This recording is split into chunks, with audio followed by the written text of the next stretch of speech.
Welcome back, cruise lovers, or future cruise lovers. Last time, we took you through some of the biggest myths about cruising, but we're not done yet. In this video, we're diving into 5 more common misconceptions that might be holding you back from booking your dream holiday on the high seas.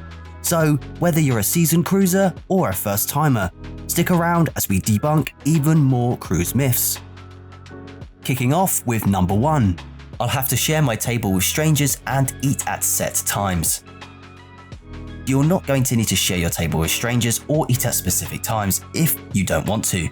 Sure, there might be some situations where you're going to need to sit next to someone you don't know while dining. For example, tables for 2 might be limited, but most cruise lines offer open seating in the main dining venues. This should mean you have no trouble finding your own table and one to suit the size of your group.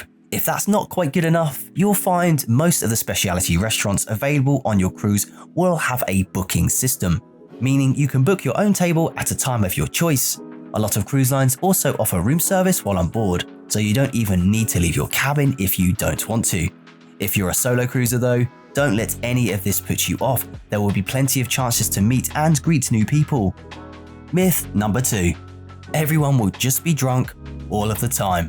We know the term booze cruise didn't just spring out of nothing, but this isn't going to be the case.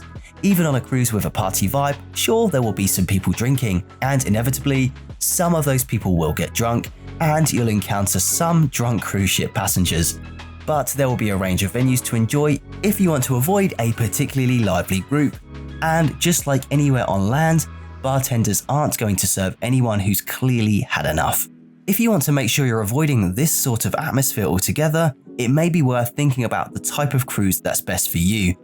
Shorter weekend cruises with city stops tend to attract a more party-focused crowd, while some cruise lines are careful to angle themselves more towards calmer cruises and serene sailings.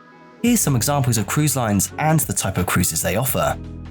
Virgin Voyages are exclusively adults-only getaways for those that love to party, let their hair down and are looking for a unique cruising experience. Royal Caribbean offer a wide selection of amenities, both family-friendly activities and a selection that's exclusively for adults. Cunard offer more traditional cruising, with theatre shows with a selection of bars and dining options. Myth number 3. I'll feel seasick sailing for so long. In addition to the numerous measures you can take to combat seasickness before you even step foot on a cruise ship, like anti-seasickness tablets or acupressure bracelets, cruise ships really aren't going to rock too much unless you end up in some really rough waters.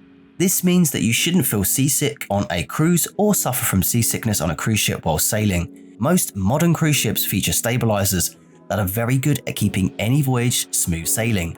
If you are particularly prone to seasickness, you may want to think about booking a cabin in the middle of one of the lower decks. This is where the ship feels most balanced. Or having access to an outdoor space or some sort of window will help too, as looking at the horizon can help combat seasickness.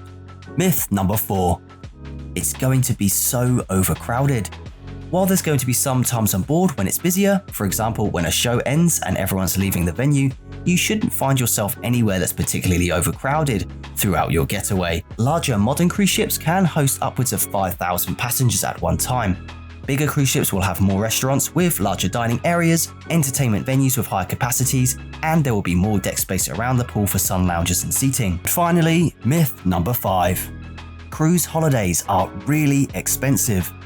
The myth that cruise holidays are expensive and largely unaffordable is one rooted in reality, but an outdated generalization that doesn't reflect the wide range of cruises available today. Like almost anything that costs any kind of money, there are both expensive options and affordable options. Checking out the current crop of last-minute cruises can be a great way of getting some of the best cruise deals available at any time, provided that you don't mind heading on holiday sooner rather than later, as even the most expensive cruise lines sometimes slash prices to fill an empty cabin and suites ahead of a voyage. And if you want to get granular about the value of a cruise holiday, you'll find that quite a lot of them are fantastic value for money when you think about what you're actually paying for. The travel, your food, and your accommodation, and the range of complimentary activities and entertainment available on board. If you feel all of these myths have been debunked for you and you're ready to head off on your exciting cruise holiday, You can check out all the best cruise deals on the link above or in the description below. With so many options, you won't have any trouble finding something to suit your tastes, needs, and budget. On the Planet Cruise YouTube channel, we have so much more cruise content, from cruise tips to full deck-by-deck ship tours. So be sure to check us out, subscribe and click that bell icon so you never miss a new video. And until next time, happy cruising.